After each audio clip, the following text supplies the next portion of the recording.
Todos nós, alguma vez na vida, já desejamos alguma coisa que no fim nós não quisemos o suficiente para lutar por aquilo até alcançar. Se você fizer uma retrospectiva, você vai ver que desde sua adolescência, você vai lembrar de muitas coisas que você quis na vida, mas quando chegou as dificuldades, ou quando você viu o preço que ia ter que pagar, você diz, olha, afinal, é melhor deixar para lá. Não é verdade? E assim, a gente sabe que querer uma coisa nem sempre é o suficiente. Há um ditado popular que diz, querer é poder. Não é verdade? Mas depende do quanto a pessoa quer. Eu estava contando aqui hoje de manhã para as pessoas, e eu me lembrei de uma experiência minha. Eu me lembro quando eu cheguei na igreja, com 14 anos, a minha igreja não tinha tecladista, e eu pensei, por que não eu? Né? Vou aprender a tocar teclado, ajudar o pastor nas reuniões, e aí comprei um tecladozinho baratinho, comecei a dar os pequenos toques. Quando eu comecei a ver o quão difícil era, e o preço que eu ia ter que pagar, eu falei, afinal de contas, eu quero, mas não tanto assim. Eu quero, mas não o suficiente para me dedicar horas e horas para aprender isso. Eu quero. Até hoje eu gostaria de aprender, mas não tenho uma vontade suficiente para pagar o preço que é preciso para aquilo. E em relação à vida espiritual é a mesma coisa. Se eu perguntar aqui, quem quer ser salvo? Todo mundo vai levantar o quê? A mão não, as mãos. Não é verdade? Mas será que você quer o suficiente para viver como uma pessoa que é salva deve viver? Porque é disso que se trata esta parábola. De 10 virgens, onde 5 queriam, e outras 5 queriam o suficiente para estarem preparadas para a chegada do noivo, a hora que fosse. Veja só o que diz aí, capítulo 25, versículo 1. Então, disse Jesus, então o reino dos céus será semelhante a 10 virgens, que tomando as suas lâmpadas, saíram ao encontro do esposo. 5 delas eram prudentes, e 5 loucas. As loucas, tomando as suas lâmpadas, não levaram azeite consigo, mas as prudentes levaram azeite em suas vasilhas com as suas lâmpadas. Então, o Senhor Jesus começa falando sobre o reino dos céus, comparando com o encontro das noivas que estavam à espera do noivo. 5 delas, que foram chamadas de prudentes, pensaram o seguinte: nós não sabemos a hora que o noivo vai chegar, e temos que estar preparadas, ainda que ele demore. Não pode acontecer dele chegar e nós não estarmos preparadas. Então, por isso, nós vamos levar azeite de quê? De reserva. Então, elas tiveram essa preocupação, esse cuidado, porque o encontro com o noivo era tão importante para elas que elas pensaram, não podemos falhar, não podemos nos dar o luxo de ele chegar e não estarmos preparadas. As outras loucas, as outras 5, elas queriam um encontro com o noivo, por isso estavam ali com as suas lâmpadas acesas, mas elas não estavam tão ansiosas. O desejo delas de encontrar com o noivo não era assim tão ardente ao ponto de haver essa preocupação, esse cuidado de pensar o seguinte: não podemos deixar as nossas lâmpadas apagarem, temos que estar com elas acesas, e por isso vamos levar também azeite a mais. Então, essas 10 virgens, elas representam a igreja num todo. Nós não estamos falando aqui de uma comparação entre os que estão na igreja e os que não estão na igreja, porque todas as 10 eram virgens, eram noivas. Então, Jesus está falando aqui da igreja. Jesus está falando da sua igreja, que é chamada também a noiva de Cristo. Só que, dentro dessa totalidade da igreja, existem 2 grupos de noivas: as prudentes e as loucas. Ponto. Não existe um terceiro grupo. Se nós pudéssemos aqui saber quem são as prudentes e quem são as loucas, a gente ia dizer para as prudentes: olha, as prudentes sentam aqui deste lado, e as loucas, calma, é só um exemplo, e as loucas sentam aqui desse lado. Mas é claro que nós não podemos fazer isso, porque existem pessoas que pensam ser as prudentes, mas na verdade são as loucas. Como aquelas loucas só perceberam a loucura que elas estavam a cometer quando o noivo chegou. Entende-se ou não?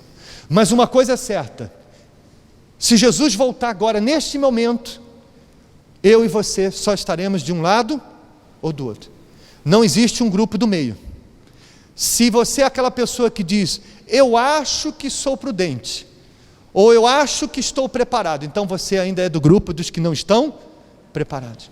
Porque quem está preparado, quem está verdadeiramente vivendo com a sua lâmpada acesa e cheia de azeite, tem uma certeza absoluta. Ainda que alguém aponte para ela e diga assim: você não está salva, você não é nascido de Deus, ela tem uma certeza tão grande que ninguém é capaz de tirar essa certeza de dentro dela. Então, se essa certeza não existe, então é porque essa lâmpada não está cheia e não está preparada para a volta do noivo. Amém?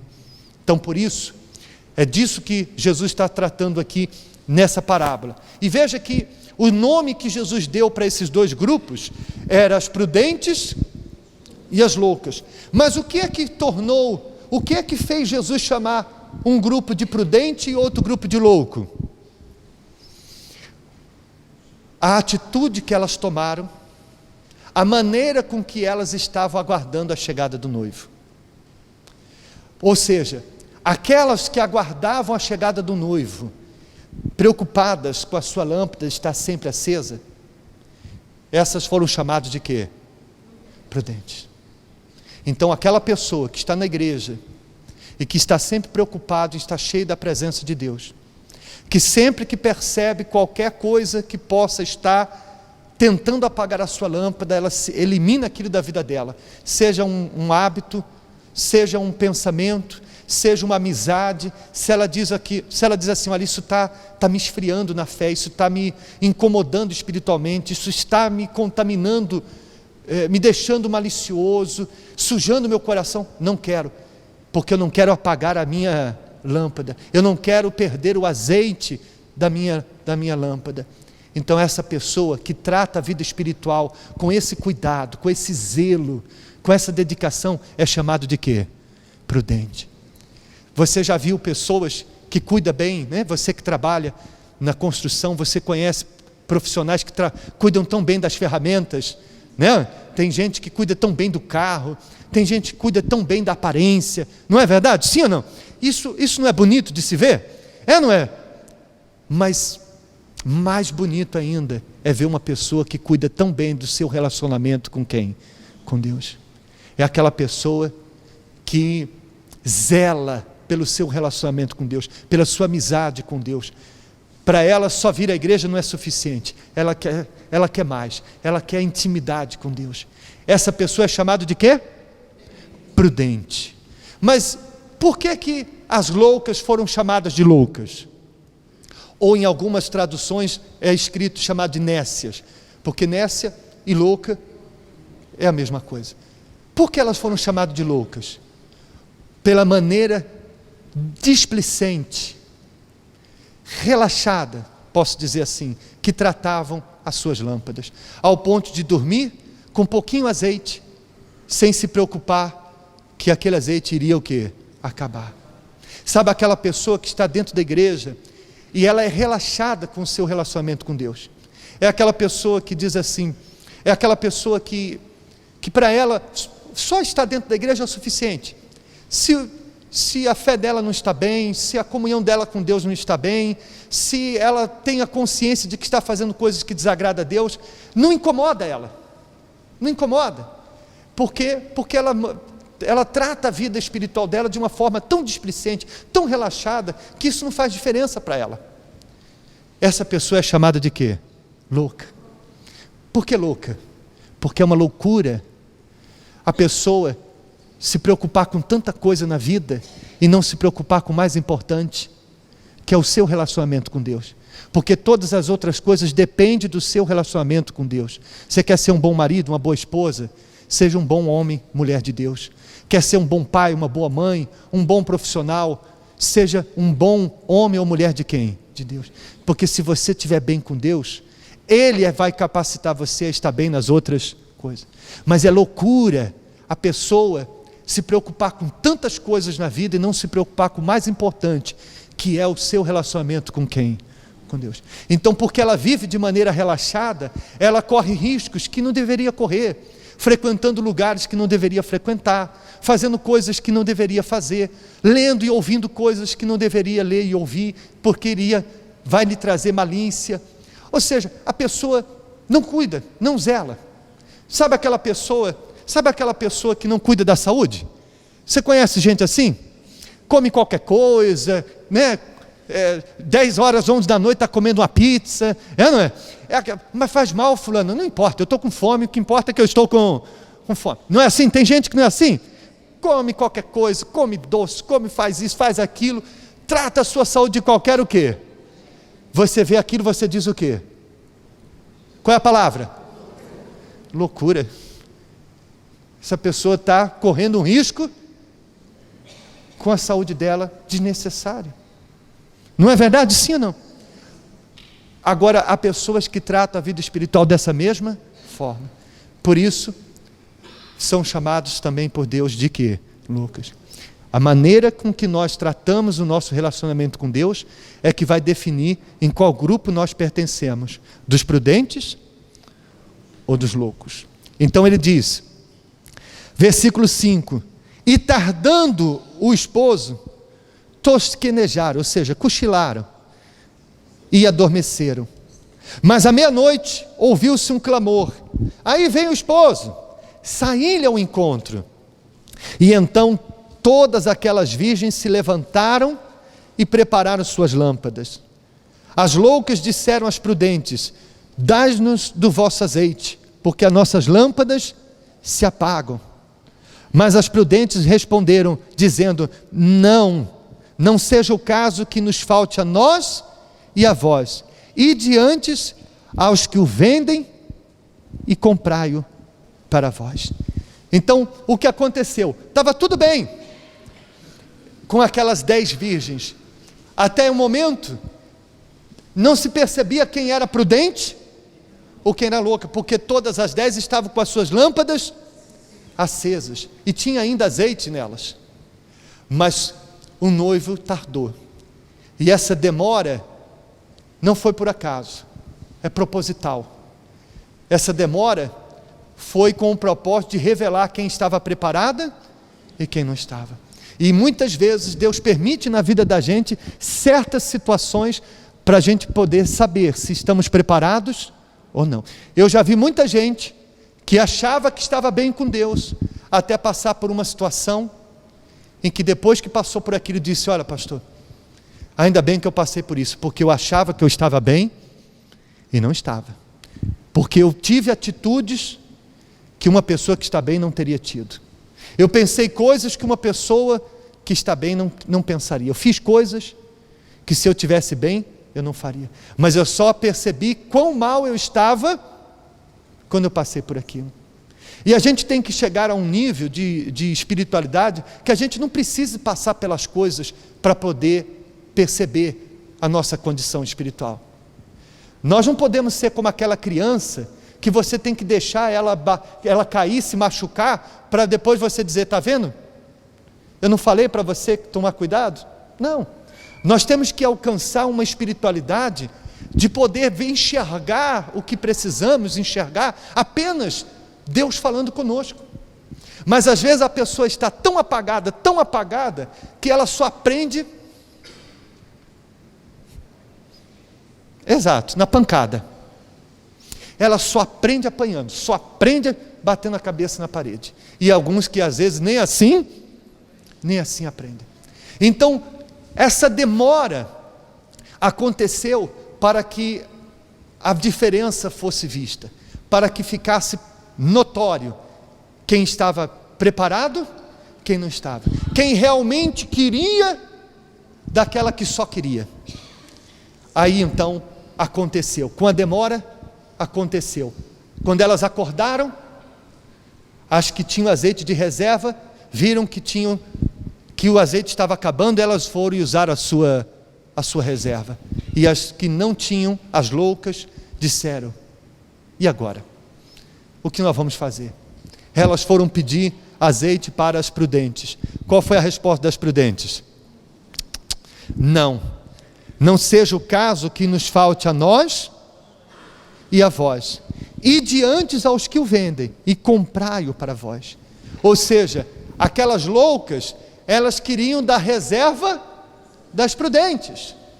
Mas a reserva é uma coisa individual. Eu não posso dar da minha comunhão com Deus, da minha vida com Deus para ninguém. A minha vida com Deus, o meu relacionamento com Deus, não pode ajudar a outras pessoas a não ser eu próprio. Porque esse azeite que representa a presença de Deus, a presença do Espírito Santo, é algo individual. Infelizmente, há muitas pessoas que estão na igreja iluminadas pelo azeite de outro. Exemplo, há pessoas que estão na igreja, que o marido está na fé, e a esposa está na fé do marido, vamos dizer assim. E eu já vi casos, e eu digo vice-versa, eu estou dando exemplos, né? Como filhos que estão na fé dos pais, pais que estão na fé de quem? Dos filhos, e assim por diante. Né? Porque eu falo assim, aí tem gente que já cutuca, né, o outro, então deixa eu já deixar claro para ninguém ficar cutucando ninguém. Porque por onde a gente já passou, a gente já viu pessoas que estavam lá os dois na igreja. Aí, por exemplo, o marido partiu. O marido partiu, está salvo, agora a esposa já não vinha mais como vinha antes. Porque o marido trazia, agora é mais difícil. E aí daqui a pouco, quando vai ver, desapareceu. Mas não é porque o marido trazia, não era por causa da conveniência da companhia do marido, é porque no fundo, você concorda comigo? Porque se não fosse, o que você acha que aconteceria? Olha, eu vou continuar, ele foi salvo, agora é a minha vez de permanecer e ser salvo. Não é verdade? Sim ou não? Faça uma avaliação, você que está aqui, você que é casado está aqui. Se a sua mulher, seu marido abandonar a fé, não digo partir não, talvez partir ainda tenha muitos anos ainda pela frente, mas se ela virasse para você hoje e dissesse assim: a partir de hoje eu não vou mais à igreja, qual seria a sua reação? Não responda, apenas o quê? Pensa, porque senão você é o cristão reboque.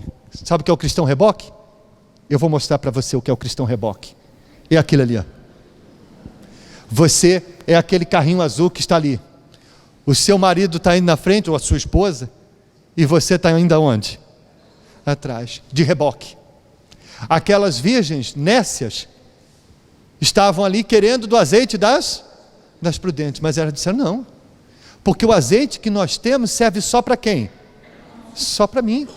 Eu não posso, porque esse azeite é suficiente só para mim. E a fé nos foi dada de forma individual. A minha fé foi para mim conquistar a minha salvação, e a sua fé para você conquistar a sua salvação. O meu relacionamento com Deus não pode e não vai fazer diferença na sua vida, e vice-versa. Cada um tem que ter a sua vida com quem? Com Deus. Porque no final, só Ele é que vai estar conosco até o fim. Amém? Então por isso, as virgens prudentes disseram: negativo, vocês têm que buscar o vosso. Em outras palavras, você quer ter a comunhão que eu tenho com Deus? Vá buscar. Elas disseram: nós não temos, o azeite que nós temos é só para nós. Vocês querem? Vai comprar, vai buscar. Então, quer ter uma comunhão com Deus que o seu marido tem? Se você está ali de reboque e diz assim: não, eu não posso, eu tenho que ter a mesma fé que ele, ou até mais. Então busque, como ele tem buscado, e vice-versa. Porque o azeite está à disposição. Deus está à disposição para dar o azeite para quem? Para quem quiser. Mas esse azeite não vai vir sem essa busca, sem o preço a pagar. O que é que está escrito? Buscar-me-eis? Você já está aprendendo, né? A ler o versículo completo, né? Porque tem gente que só lê o versículo pela metade. Buscar-me-eis e me achareis. Tá bom, mas não é só isso que diz. Buscar-me-eis e me achareis quando me buscardes de todo o vosso coração. Então tem gente que busca e não acha, porque não busca de todo o vosso coração. Não tem a sede que aquelas prudentes tinham, de dizer o seguinte: não podemos estar despreparados, vamos carregar um azeite a mais, vai incomodar, vai ser mais difícil, trabalhoso, mas não importa. O que importa para nós é quando o noivo chegar, a nossa lâmpada está acesa. É buscar de todo o coração. E isso fica visível na hora da oração, que às vezes há pessoas que na hora da busca, elas não abrem a boca para falar com Deus, não tem sede. Há pessoas que no seu dia a dia não se esforçam para se desviar do pecado, para agradar a quem? A Deus. Não há sede. Essa sede, ela é vista, esse desejo de ter a sua lâmpada cheia do azeite, é vista dia após dia, na nossa postura, nas nossas atitudes, na maneira com que nós buscamos a Deus, dentro e fora da onde? E fora da igreja. Então diz assim, versículo 10: tendo elas ido comprá-lo, chegou o esposo, e as que estavam preparadas, preste atenção nesse detalhe, as que estavam preparadas entraram com ele para as bodas, e fechou-se a porta. E depois chegaram também as outras virgens, dizendo: Senhor, Senhor, abre-nos. E ele respondendo disse: em verdade vos digo que não vos conheço. Aqui está o coração desta parábola. O versículo central dessa parábola está aqui. As que estavam preparadas entraram, as que não estavam preparadas ficaram de fora. Esse é o centro dessa parábola. Não se trata de quem merecia e quem não merecia. Não se trata de quem acreditava ou quem não acreditava, de quem queria ou não queria. Trata-se de quem está preparado e quem não está preparado. E é isso que nós temos que avaliar. Eu estou preparado? Se Jesus voltasse neste momento, eu tenho a certeza de que entraria pela minha lâmpada estar acesa e eu estar na presença de Deus, ou eu tenho sido uma lâmpada apagada e correria o risco de ficar do lado de fora. É claro que Jesus está nos falando isso hoje, porque Ele não quer que ninguém fique do lado de fora. Por isso que nós temos a oportunidade de, neste momento, nesta reunião, ter a nossa lâmpada acesa e sair daqui preparados, para que Jesus possa voltar a qualquer instante e nós entrarmos e não ficarmos do lado de fora. E aí, para terminar, ele diz: vigiai, pois, porque não sabeis o dia e nem a hora que o Filho do Homem há de vir. Então, Jesus termina a parábola dizendo: vigie, porque não sabemos a hora. E ninguém falou mais sobre isso do que o próprio Senhor Jesus. Nenhum apóstolo, nem o apóstolo Paulo, o maior autor das cartas do Novo Testamento, nenhum dos profetas do Antigo Testamento, ninguém falou sobre a importância de estar preparado mais do que quem? Do que Jesus. Seria exagero? Não.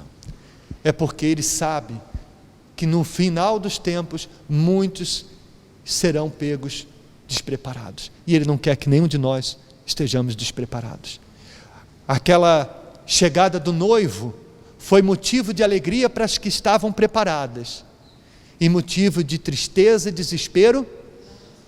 Que não estava. Se Jesus voltasse agora, qual seria a sua reação? De alegria ou de desespero? Então, que nós venhamos estar preparados para quando chegar o momento, a gente estar preparados para o reino dos céus. Amém? Essa preparação não vem de nós, vem de quem? De Deus. Mas não acontece de forma automática. É Ele que nos dá o azeite, mas Ele dá o azeite para quem busca, para quem deseja, e deseja não apenas de palavras, mas com atitudes. Atitudes de renúncia, atitudes de busca, atitudes de dedicação. Amém? Fiquem de pé, por favor. Eu queria que...